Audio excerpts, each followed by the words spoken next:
We're just going to move along to item 6.11, our 11:15 a.m. item, sitting as the Lake County Watershed Protection District Board of Directors. A, consideration of presentation on proposed project with SCI Consulting Group. And B, consideration of contract agreement with SCI Consulting Group to conduct a water quality outreach study and assessment evaluation in an amount not to exceed $100,000 and authorize the Water Resources Director to sign the agreement. Good morning. Good morning. Thank you, board. Thank you, staff, for having me here this morning. My name is Angela DePalma-Dow. I work in Water Resources, and today I wanted to just do a little presentation on a Blue Ribbon Committee funded project, and we're waiting for the slides to come up. I also have some consultants from SCI on the Zoom. John Bliss and Melanie Guillory-Lee are also on there. If they can be promoted to panelists, they will be talking on one of the slides. That would be great. Thank you, Joanna.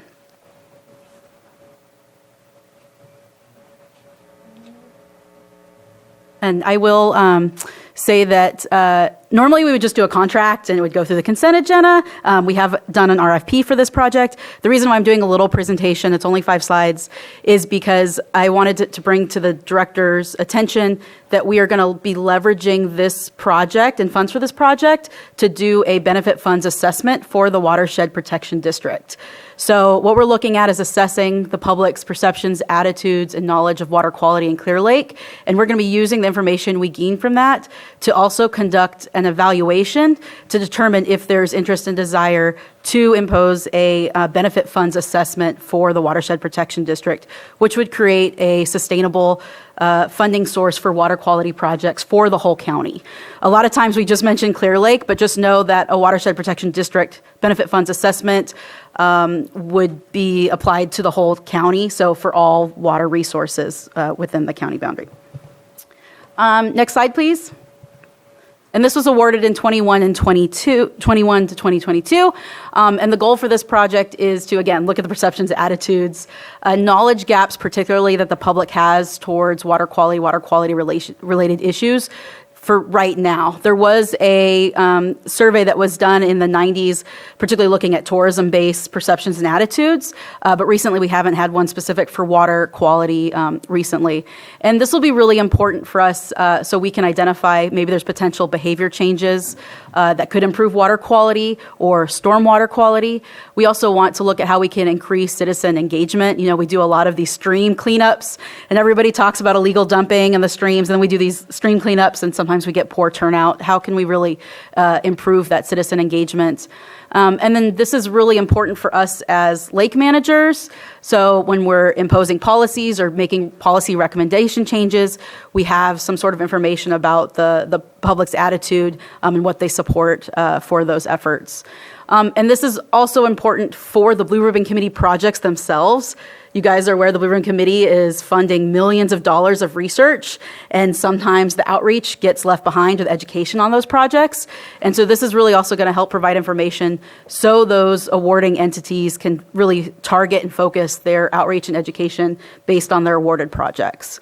And this is for agencies, not just at the county projects, but also tribal nations, UC Davis, USGS, for example. Next slide, please. And the value, of course, for the Blue Ribbon Committee and the district for this project is getting that baseline knowledge level now of what's out there for water quality and water quality issues. And that way we can make sure that we're tailoring information in the correct and most efficient way, and that we can make these recommendations for maybe future water projects that actually align with what the public cares about or what they know about or what they don't know about is really the goal for that. This, again, helps effectiveness when we're looking at policy actions or changing ordinances or changing programs. Also, it really helps when we're explaining these complex scientific issues to the public and to partners. So right now you guys are looking at a very expensive LG Sonic project, and sometimes those are some complex scientific issues looking at cyanobacteria and algae. And so this project will help give information about the best way to communicate some of these complex technical topics to the public. And of course, if something is too technical and scientific, it is not transparent because it's not accessible. So this will help us really improve the transparency of these projects. And then, like I said, we're leveraging this project to look at the desired or identify the type of measures or priority projects that the public would support a fee assessment for. So the question being, what will people want to happen in exchange for an assessment or a fee or a tax? What is it that we need to do for water quality improvements? And so that's kind of boils down to that simple question for that evaluation. Next slide, please. And there is a very strong precedent out there for these kinds of surveys and evaluations of the public. So the EPA has this whole little toolbox where they have examples and tools to help put together these sorts of evaluations. Next, just click, yeah. And here's an example of some of those. These are state specific, but there's also some regions or water body specific, like the Chesapeake Bay. One more click. Thanks, Joanna. And then there's even ones that are specific to certain watersheds and then counties. And one more click. And here's an example of an output from one of those surveys. So this is from 2011 from Kitsap County in Washington. And the question was, what happens to water that goes down the storm drain? And you can see within this county, the responses of the different regions is very different. So for example, the third one from the top, Breckenridge Island, about 80% of the population knows that stormwater goes down a storm drain into the nearest water body. That's in opposition to Gig Harbor, where about 40% of the population thinks that stormwater goes to a treatment plant. So that's pretty significant. We want to make sure that we're targeting outreach to the right areas and have the right message. And especially here, we have Clear Lake, we have Pewter Creek, we have St. Helena Creek. All the stormwater goes directly to those water bodies. It doesn't go to treatment plants. And that really can help the public understand when they're, what activities am I doing? Where is this trash going? Where is this motor oil going? And so this is a really good way to be able to figure that out and target those messaging. Next slide, please. So this is our general approach. This is going to have a lot of clicks, John. So the contract approval now, today, hopefully, then we'll organize the project team and strategy with SCI and the district. Then we have to draft what the survey looks like. We're going to make sure that that survey is formed in a way that the questions are understandable and the responses are what we want to see. That actually gives us the information that we need, and that'll be used with the focus group and survey validity test. And then any of the final survey, we are going to present to the Blue Ribbon Committee and partners, the technical subcommittee, the social economic committee, subcommittee, just to make sure they're okay with the questions and everything's being considered.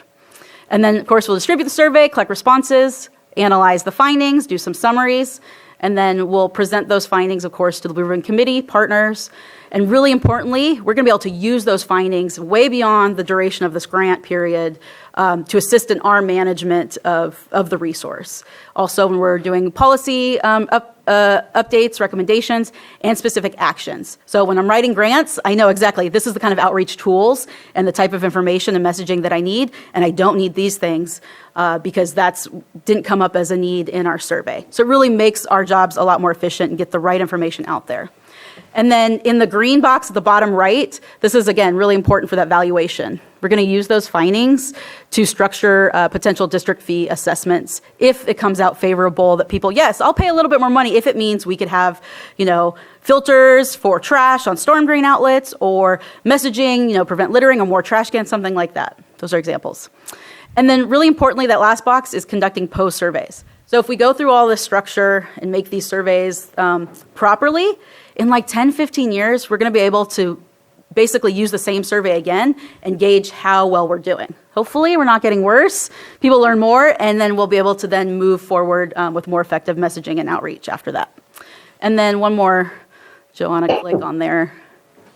Okay, so want you to guys know that on this last box, we're going to work very closely with the directors for that benefit fee assessment structure with the consultants at SCI and making sure that we're communicating through that whole step of the process with you guys, and we're fully aware, eyes open of that going forward.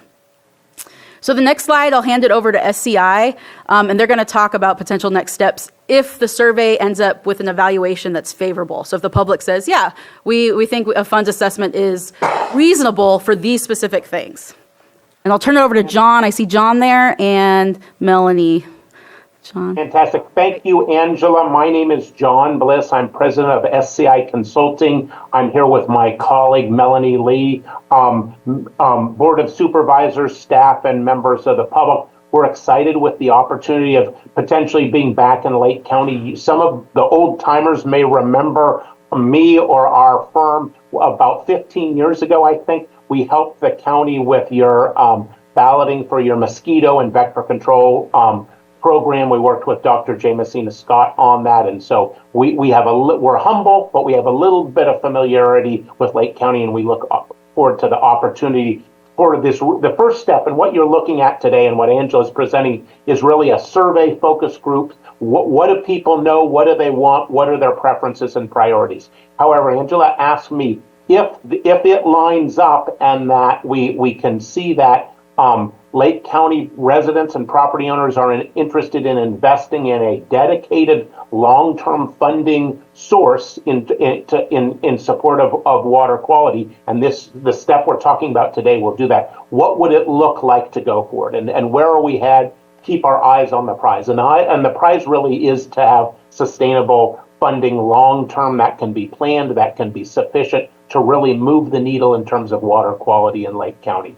There are 3 mechanisms that are commonly used in California. All 3 have pros and cons. I often say they're a Ford, a Chevy, and I guess an AMC or something like that. They're all different, but they all get to the same location. Some are more politically viable. Some are more appropriate legally, administratively. The one that Angela's mentioned the most, which at first glance would probably be the most viable, is what we call a benefit assessment. It's a Prop 218 benefits assessment. It's a property-related balloting. A close cousin is a property-related fee. Both of those are property owners with a 50% threshold. There's also a special tax, which is a registered voter, 2/3.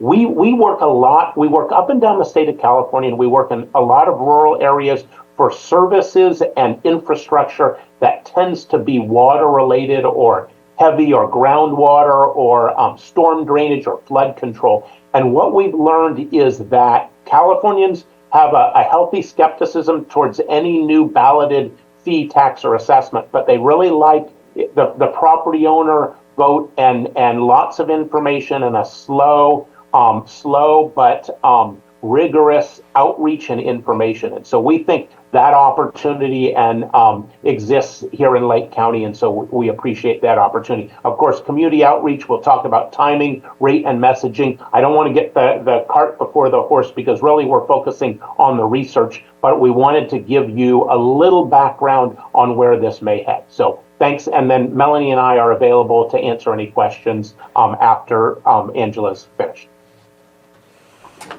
Thank you, John. Last slide, please, Jonna.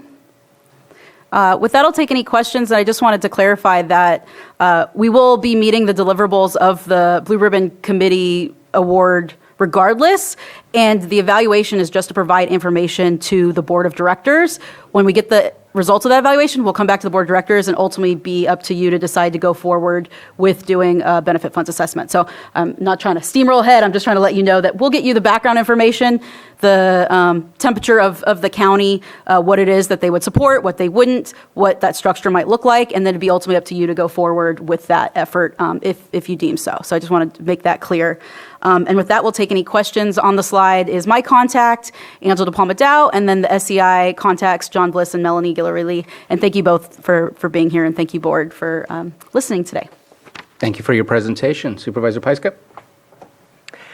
Yeah, I think this is an exciting project. It's funded by the Blue Ribbon Committee. I think gathering data is always critical, outreach, education, accessibility. I just want to signal that we're not supporting a tax measure today. Like, that is not what we're talking about. We are going to collect some data, but I just want to make that crystal clear. That is a conversation for another day down the road. Okay. Thank you for that clarification. Supervisor Green? Thank you for that. Also want to signal it's never too early to think ahead. So many needs in our watershed protection district, most of them unfunded. Quick question on the match. So we had $140K awarded through BRC. This contract's for $100K. So I'm wondering why it came in a little bit lower than that, if we're banking some of that grant for post-survey work or what have you. Because if it's awarded and we can get it from the state, I kind of want to get it. Yeah, so the rest of that funds is going for the staff to work with SCI, to work on the project, to do the reporting for the Blue Ribbon Committee. We're also helping them do some outreach. They're not physically located here in the county, but we are, so there are certain things that we can do. So in every grant, we always put in funds for us to do the work because we don't have a sustainable funding source, and we're basically tap out all of our watershed protection fees every year. So every grant we have to put in that extra for us to do the work to make the grant happen. So I guess follow-up question, is $40K going to be adequate for staff to meet its obligations under this? Yes, and I will say that, like when I said this project is being leveraged, we're putting in some from the Watershed Protection District to do some work specific to the benefit funds evaluation for SCI. We also have some internal stormwater-related funds that the board has approved in previous years that we're putting in also. So it's kind of a puzzle piece of funds putting together, because it actually is going to cost more than that $140K awarded for them to do the evaluation, complete the grant deliverables, and for staff to help out on that. So while the Blue Ribbon Committee didn't award funds and approve a project to do a benefit funds assessment specifically, I did present to them in July and said, just so you guys know, I'm utilizing this project and these funds to also get this information. And Representative Supervisor Crandall was at that meeting in July in Lakeport. One thing is, whenever we present to the Blue Ribbon Committee and ask for more money for projects, every single time we get asked, what is the county putting in? What is the district putting in? Why are you guys not funding this yourself? So this is not just a response to that, but it's also so we can identify if there is options for us to have that sustainable funding source. But it wasn't specifically outlined in the award that was given to us from the Blue Ribbon Committee. But they're okay with us leveraging it and then throwing in some of our own money. Okay. I hope that answered the question. Yes, it did. Very well. Okay. Thank you. And then one quick follow-up question, it may be way premature, but it's such a broad palette, the subjects that are covered by your agency there. So I'm just thinking, if I were scoping questions, man, I'd be digging into groundwater. I'd be digging into our shoreline ordinance. I'd be talking about, storm discharges and stuff like that. So it's such a broad potential survey subjects, multiple subjects. Do you already have some idea, or does the contractor have some idea initially how you're going to take that massive scope of inquiry and fine-tune it into an actionable survey? Yeah, I do not. That's why we have consultants here. And John, maybe you're better at answering that. With great embarrassment, I'll give a consultant's response in that we don't know yet. And so I apologize in advance for that. Our firm does a lot of work actually with flood control, storm drainage, and we're doing a lot of groundwater work. And so we think we can thread the needle in having the focus and gathering most of the information about water quality. That's really kind of our mission here. But also, it's so related in this old way of siloing water, which we're all trying to move away from in more of a one water concept. So we will incorporate some questions and some data research in terms of the other aspects, even potable water, all of that, because it is all related. So a little too early. I gave you a consultant's answer. We don't know yet, but we'll work with staff and come up with something that we think has the balance, but is also comprehensive. Thank you very much. Anything further, Supervisor Green? No? Let's go ahead and open this up to the public. Any comments or questions? Don't see anybody moving in the chamber and no hands up in the Zoom room. And thank you very much for the presentation. I don't think there's any further comments or questions. This is important. Our lake is important to us, and better understanding how the people feel about the status of our lake and how to support our lake, I think is going to be beneficial for all of us. So Thank you. looking forward to the results. There's nothing Thank you so further. much for joining us. There is an action, so I'm going to move to approve the contract agreement with SCI Consulting Group to conduct a water quality outreach study and assessment evaluation in an amount not to exceed $100,000 and authorize the Water Resources Director to sign the agreement. Second. Motion and a second. Almost forgot. Thank you very much. All in favor? Aye. Any opposed? Motion carries. Thank you very much.